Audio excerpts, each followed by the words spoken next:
ჩვენ როცა მიმდინარე პროცესზე ვეკითხებით პოლიტიკოსებს, თუ როგორ შეიძლება პროცესი გაგრძელდეს, შეიძლება თუ არა ქართულმა ოცნებამ გადააგოროს ეს კრიზისი, ან რაღაცნაირად პროტესტი მინელდეს და ასე შემდეგ. ერთ-ერთ პასუხებში ასე ვისმენთ, რომ ეს შეუძლებელია, რადგან დაეწევა ეკონომიკური კრიზისი და აუცილებელი მოსალოდნელი ფაზაა, ვთქვათ, პროცესის განვითარების. თქვენ როგორ ხედავთ, იმიტომ რომ ეკონომიკური კრიზისის ნიშნებს უკვე ვხედავთ. მადლობა ქალბატონო რუსუდან მოწვევისთვის. ერთი თუ შეიძლება ძალიან მოკლე ისეთი შესავალი.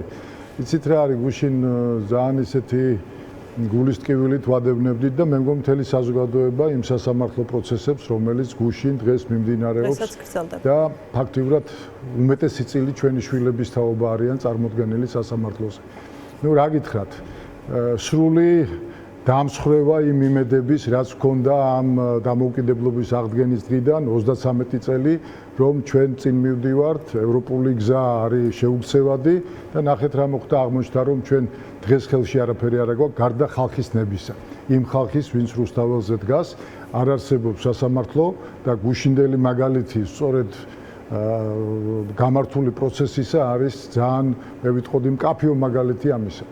მე იცით რა არის, ერთი რამ მეკვის, ნუ თუ ხელისუფლებას არ დარჩა საღად მოაზროვნე მრჩეველი. ნახეთ, ერთი მომენტი არის, რომ მან აუცილებლად უნდა თუნდაც საზოგადოებას დაანახოს, რომ არის რაღაცა რაციონალური დარჩენილი. საუბრობდით, რომ ყველა დაკავებული უნდა იყოს გათავისუფლებული, თუმცა გადაწყვეტილება ისეთია, როგორიც დრამატული ვითარება გვაქვს მართლაც, იცით. მე ვფიქრობ, რომ ეს არის პარტიული სასამართლო. ამას სასამართლო არ ქვია. უსამართლო მოსამართლეები შვილების ფაქტიურად უკანონოდ დაპატიმრებას ესე და ტყვეებად ყოფნას აანონსებენ და პატიმრობაში არიან. ნუ რა გითხრათ? თუ ესეთი სახელმწიფო გვინდოდა 34 წლის თავზე დამოუკიდებლობის აღდგენიდან, ნუ მივიღეთ. ყოველ შემთხვევაში პარტია ქართულ ოცნებას ეთყობა ეს უნდოდა. და ზუსტად რაც უნდოდა ის მიიღო. რაც არის ტრაგედია პირდაპირ კეთხვით ჩვენი ქვეყნისთვის, იმიტომ რომ ნახეთ, არ იქნება თავისუფალი სასამართლო, არც ერთი სეგმენტი ჩვენი ქვეყნის პოლიტიკური, შიდა პოლიტიკური, საგარეო თემატიკა, არჩევნები, ვერაფერი და არაფერი არ განვითარდება. და დავრჩებით ზუსტად აი იმ ვითარებაში, როგორც ვართ დღეს. იმიტომ რომ ყველა ინსტიტუცია ჩამოშლილია, პარლამენტიდან დაწყებული, სამინისტროებით დამთავრებული, ნახეთ, და იმ დიდი გამოწვევებიდან გამომდინარე, რაც გვაქვს, რომ ქვეყანა ოკუპირებულია, ამას დაემატა კიდე არალეგიტიმური ხელისუფლება და დაემატა სანქცირებული ხელისუფლება. დამისახელოს ვინმე, თუნდაც ხელისუფლების მომხრემ. ერთ-ერთი მაინც ქვეყანა, რომელიც მსგავს ვითარებაშია დღეს, ან რეგიონში, ან ზოგადად, ნუ მსოფლიო თანამეგობრობაში. მე ვიძახი ნორმალური ქვეყანა. მე ესეთი მაგალითი ნამდვილად არ მომეძებნა. ეს ყველაფერი ჩვენ ეკონომიკურ მდგომარეობაზე ვსაუბრობთ, რაც აისახება. რა თქმა უნდა, ქალბატონო რუსუდან, უკვე ეკონომიკაზეც აღარ არის საუბარი, ნახეთ. პოლიტიკა და ეკონომიკა ერთმანეთისგან არ იმიჯნება. ეს არის ერთი სხეულის ორი მთავარი ორგანო, მე ვიტყოდი, რომელიც აი მუშაობს ერთად სინქრონულად. არის პოლიტიკური სტაბილურობა, მაშინ ეკონომიკა ვითარდება. რა ინვესტიციებზეა საუბარი, რა ეკონომიკის განვითარებაზეა საუბარი, როდესაც შენ ქვეყანაში გაქვს პირველ რიგში უდიდესი შიდა გამოწვევა, პარტია და ქართული ოცნება დაპირისპირებულია საკუთარ ხალხთან, ეს არის ეგზისტენციალური გამოწვევა მათთვისაც და ასევე ჩვენთვისაც ხალხისთვის და საგარეო პოლიტიკური გამოწვევა, რომელიც პრაქტიკულად საბოლოოდ წერტილს დაუსვავს აი ამ მძიმე ვითარებას. ოღონდ არახელისუფლების, ეგრეთ წოდებული ხელისუფლების სასარგებლოდ. იმიტომ რომ წარმოუდგენელია მთელი ესტაბლიშმენტი პოლიტიკური იყოს დასანქცირებული და ამასთან დაემატება, მე ძალიან გულისტკივილით ვამბობ ამას, ნიშნის მოგებით ნამდვილად არა, იმიტომ რომ მთელი ჩემი ცხოვრება დიპლომატიურ სამსახურში გავატარე ქალბატონო რუსუდან და ნახეთ პირველი თებერვლიდან თუ კი ევროკავშირის რეგულაცია ძალაში შევა, პრაქტიკულად თითოეული დიპლომატი საქართველოში მოღვაწე და საზღვარგარეთ მოღვაწე ჩვენ საელჩოებში პრაქტიკულად სანქცირებული გამოდის, ვინაიდან დიპლომატიური პასპორტი ხდება სწორედ აი ამ სანქციის მიმთითებელი და მაჩვენებელი, რომ მათ აღარ შეუძლიათ აღნიშნული პასპორტის გამოყენება. ეს ხომ სრული კატასტროფაა. ვისაც ესმის თუნდაც ელემენტარულად რა არის დიპლომატია, ჩათვალეთ რომ ჩვენ დიპლომატიური კორპუსი დღეს ყველაზე დემორალიზებული, დაშლილი და უკვე პრაქტიკულად ფუნქცია გამოცვლილი. ძალიან გულისტკივილით ვამბობ ამას, იმიტომ რომ ჩვენ ვემსახურეთ ჩვენმა თაობამ სწორედ იმ პროცესს, რასაც საქართველოს ევროპული გზის განვითარება ქვია. და რაც შეეხება ეკონომიკას, ორი სიტყვით გეტყვით, ყველა იმ მაჩვენებლებით, ჩემი კონტაქტებით, თქვათ, იგივე ბიზნეს კომპანიებთან, ბიზნეს ასოციაციებთან, ყველა მაჩვენებელი იმისა, რომ უახლოეს თვეებში გაზაფხულზე ყველა მიიღოს, მათ შორის საზოგადოებამ, ნახეთ, მოქალაქეებმა და მათ შორის ხელისუფლებამ, იმიტომ რომ ხაზინა ვერ შეივსება, ბიუჯეტი ვერ შეივსება. თქვენ წარმოგიდგენიათ, რამხელა გამოწვევის წინაშე დგას თავად ხელისუფლებას და ხალხიც. და როგორ უნდა მართოს, ვინმე მომიხსნა სანქცირებულმა ხელისუფლებამ და როგორ უნდა განავითაროს ქვეყნის საგარეო პოლიტიკური ვექტორი და როგორ უნდა განავითაროს შიდა პოლიტიკური პროცესები. ეს არის წარმოუდგენელი. ამიტომ მე ვისურვებდი, იცით, თუ კი ვინმე დარჩა მოკეთე, იმიტომ რომ საერთოდ ესე არის, იცით, რომ ყველა ერიდება, რომ მართლ პარტიას ვიღაცა მუთხრას ესე მკვეთრად და მკაფიოდ, ვისაც სიტყვა ეთქმის, მათ შორის მათ დავარქვათ დაახლოებულ ბიზნესებს, რომ ეს არის სრული კატასტროფა მათთვის. სხვათა შორის, მე არ ვიცი, მე არ მაქვს არავითარი კონტაქტი ბატონ რუხაძესთან, მაგრამ მისი მითითებები და მისი აზრი მაინც გაითვალისწინონ, იმიტომ რომ სანქცირებული ხელისუფლება და სანქცირებული ბიზნესი, ეს არის ჩათვალეთ აბსოლუტურად როგორი იცით, როგორი რღვევა სახელმწიფო ვერტიკალის, რომელსაც ვერაფერი და ვერანაირი ძალისხმევა ვერ გააჩერებს. აი, ბიზნესზე მინდა გკითხოთ, სხვათა შორის მომხრე თუ დაახლოებული ბიზნესიც ასევე ამბობს, რომ ვითარება არ არის ნორმალური, ყველაზე რბილად რომ ვთქვათ, და უფრო მეტად დასტაბილურება სიტუაციის ყველას სურვილია. და თქვენ რუხაძე ახსენეთ, მასთან ერთად სხვა ბიზნესიც, სხვა მსხვილი კომპანიების წარმომადგენლებიც არის მათ შორის იმ სიაში, რომელთა დასანქცირება შეიძლება მოხდეს შეერთებული შტატების მხრიდან. და საუბარია სხვადასხვა მსხვილ ბიზნესზე, სოსო ფხაკაძე, ასევე ირაკლი რუხაძე, ირაკლი გილაური, ილია წულაია და სხვები, ვისი სიაც გაუგზავნეს შეერთებულ შტატებში შესაბამის პირებს. როცა ვსაუბრობთ სანქცირებაზე, ბიზნესის სანქცირება რა ტიპის შედეგს რა ეფექტი ექნება? დასანქცირებულები გაიმიჯნებიან თქვენი აზრით ქართულ ოცნებას თუ ჩამოშლა რას გულისხმობს? აი, მე კიდევ ერთხელ გავმეორდები, არ მახსენდება, მაშინ ვიღაცამ შემიძლია მიმითითოს და მითხრას, ან გამახსენოს, ქვეყანა არც რეგიონში, არც ევროკავშირის ამ შემთხვევაში სივრცეში, არც ახლო სამეზობლოში, მე გულისხმობ თუნდაც ცენტრალური აზიის ქვეყნებს, არც პოსტსაბჭოთა სივრცეში თუ არ გავითვალისწინებთ რუსეთს და ბელორუსს, რომელიც ესეთი მძიმე გამოწვევის წინაშე დგას. თქვენ წარმოგიდგენიათ ბიზნესი, რომელიც ავსებს ბიუჯეტს. მათ შორის ის გვარები, ვინც თქვენ ჩამოთვალეთ, ეს ადამიანები ხომ ბიუჯეტს ავსებენ და თუ კი ესენი დასანქცირდებიან და მათი ბიზნესები პრაქტიკულად კითხვის ნიშნის ქვეშ დადგება, ვინ უნდა შეავსოს საქართველოს სახელმწიფო ბიუჯეტი? ძალიან მარტივი კითხვაა, იმიტომ რომ ამ სახელმწიფო ბიუჯეტს ავსებს ბიზნესი, ავსებს ჩვენი საზოგადოება, ვავსებთ თითოეული მოქალაქე, ჩვენი გადასახადებიდან ივსება და ნახეთ, თუ კი ბიზნესი არ იმუშავებს, დადგება რაღაც პროცენტი პირველ ეტაპზე, მცირე პროცენტი, მაგრამ შემდგომში ეს იქნება ის უმუშევარი ნაწილი, ვინც ამ ბიზნესებშია დასაქმებული, როგორ უნდა შეივსოს ბიუჯეტი, რა მაჩვენებლებით უნდა შევავსოთ ბიუჯეტი. ისე ხო არა, როგორც ეროვნული ბანკი ავსებს ქაღალდზე პირობითად და რაღაც ილუზიებს ანახებს საზოგადოებას, თითქოს რეზერვები იზრდება. გამორიცხულია იანვრის ბოლოდან ამ ვერანაირი რეზერვით, არსებული რეზერვით ჩვენ ლარს ვერ დავიჭერთ. ეტაპობრივად შეიძლება უცებ თავისუფალ ცურვაში ძალიან ისეთი მაღალი მარჟით გადავიდეს, შეიძლება რაღაც თქვათ ეტაპობრივად გაიზარდოს, მაგრამ ფაქტია, რომ ყველა შემთხვევაში ნახეთ ფინანსურად შეჭირვებულ მოსახლეობას, რომელთანაც პრაქტიკულად ყველა ოჯახს თუ არა, ყოველ მეორე ოჯახს ამ ბანკთან ანგარიშვალდებულება. როგორ უნდა გადაიხადოს ლარი დოლართან მიმართებაში თუ გაიზრდება, როგორ უნდა გადაიხადოს ის, თქვათ, იპოთეკური სესხები, მიმდინარე სესხები, ნუ წარმოუდგენელია, იმიტომ რომ ხელფასი არ იზრდება, ნახეთ და პროცენტი ამ შემთხვევაში იზრდება, საბანკო განაკვეთი გაიზრდება ამ შემთხვევაში ლარის მიმართება დოლართან და ეს მთლიანად ცვლის, ნახეთ, როგორც მცირე ბიზნესის განვითარების, ასევე მოქალაქეების ამ შემთხვევაში ვალდებულებას ბანკებთან, იმიტომ რომ ძალიან ბევრ მცირე ბიზნესს აღებული აქვს ვალი ბანკების წინაშე ისინი არიან ანგარიშვალდებულები. მათ ეს ანგარიში უნდა გაასწორონ ბანკთან. და თუ კი ისინი ამ პროცესს ვერ აყვებიან, ჩათვალეთ, რომ ეს ისეთ კრიზისს გამოიწვევს, როგორც მცირე, ისე საშუალო ბიზნესში და არა მარტო. და იმ ბიზნესებში, სადაც მე ვიტყოდი, ეს არის ის, რასაც ვერ გაუძლებს ქართული ოცნება. შეიძლება პროტესტი შეეგუოს ქუჩაში, შეიძლება რაღაც სხვა ტიპის პრობლემებს შეეგუოს, მაგრამ პროტესტი შეიძლება შეეგუოს, მაგრამ ნახეთ, ჩვენი ტიპის სახელმწიფო რასაც ექნება დამღუპველი ეფექტი მისთვის. ქაბატონ რუსუდან, ისეთი ეკონომიკური მოწყობა, როგორც ჩვენ გვაქვს, ჩვენ ხო იმპორტ დამოკიდებული ქვეყანა ვართ. ჩვენ არა გვაქვს ნავთობი, არა გვაქვს გაზი, არა გვაქვს წარმოება. ამაზე მეტი როგორ უნდა გავაგებინოთ ხელისუფლებას, ხო?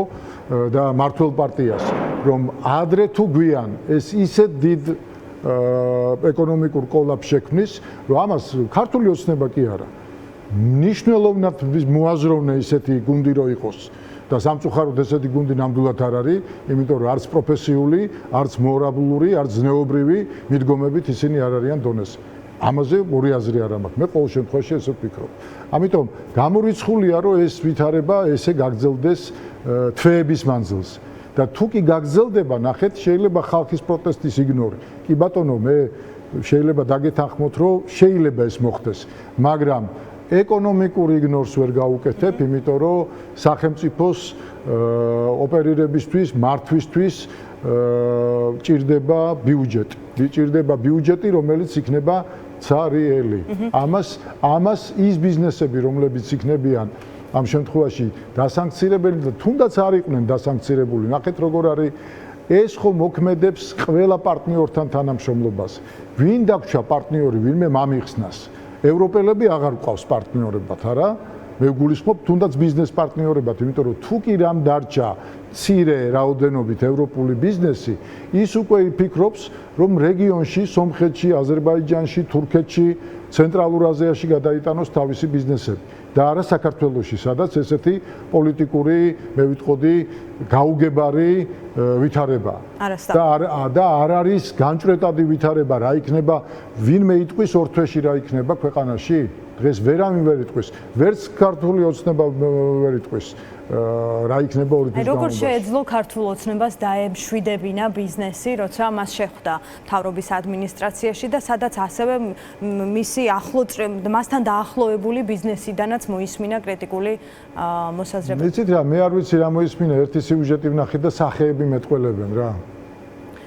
ბიზნესმენების სახეები მეტყველებდნენ რა ვითარება იყო იქ.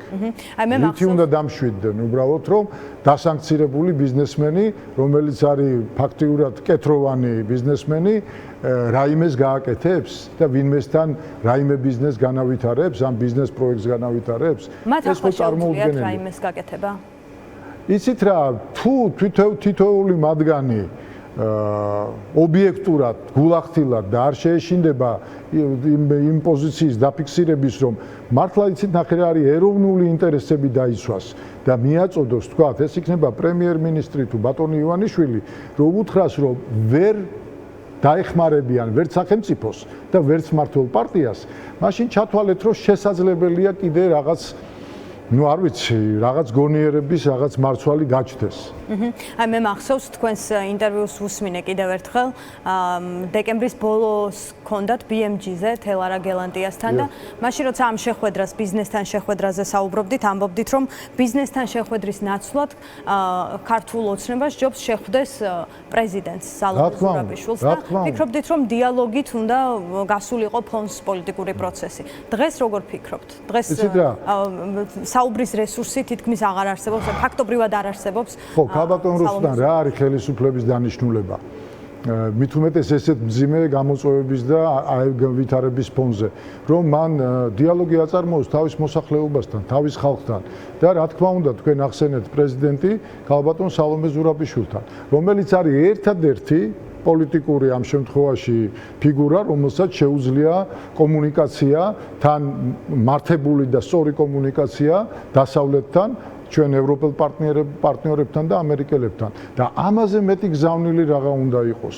ნახეთ, მითხრას არ ვიცი, ხა ჩემმა კოლეგებმა, ვინც არ დამეთანხმება, მართლა მითხრან, თუ კი პრეზიდენტი არის მიწვეული ზურაბიშვილი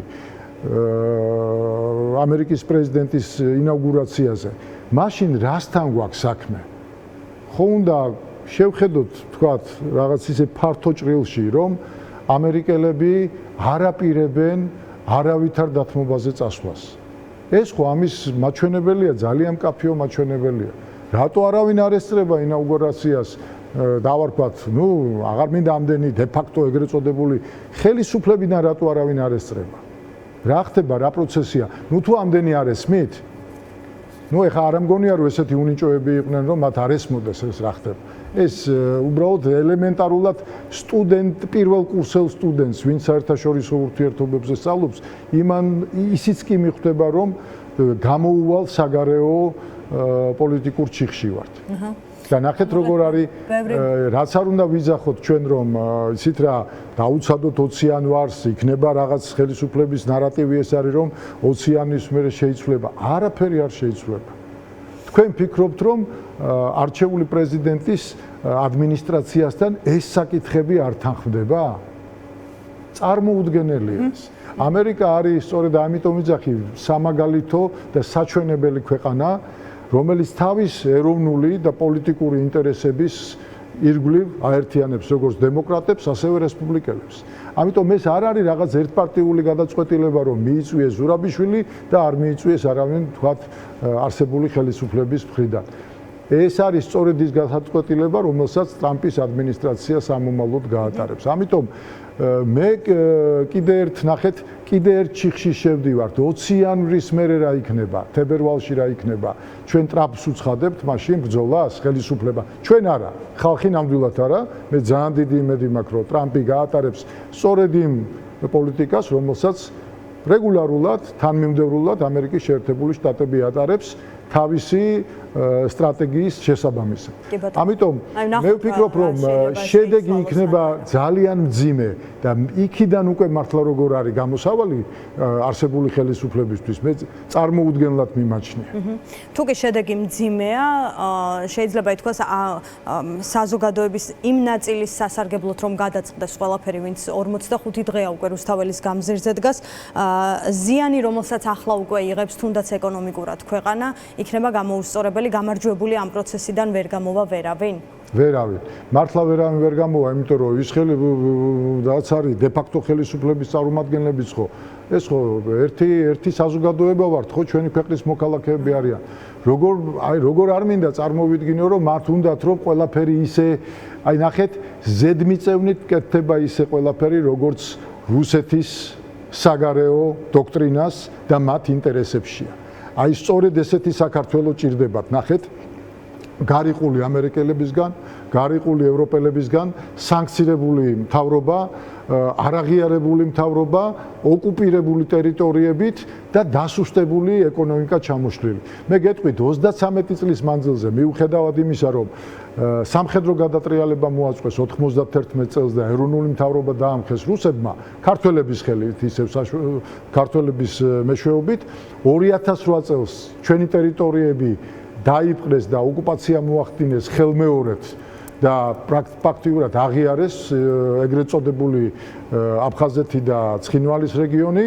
ნახეთ რა ხდება, ყველაზე დიდი დავარქვათ შემაჯამებელი მოგება რუსებმა ნახეს 2024-ში, როდესაც საბოლოოდ ნახეთ მათი მხრიდან ხელისუფლების მონაწილეობით, მე არ ვიცი ნებსით თუ უნებლიეთ, მაგრამ რეალურად ესეა. აი ხელისუფლებასთან თანხვედრაში ჩაჭრეს ყველა კავშირი, რაც საქართველოს ჰქონდა თავის ევროპულ ინტეგრაციის გზაზე. და ყველა სტრატეგიული პარტნიორი დაგვაშორეს.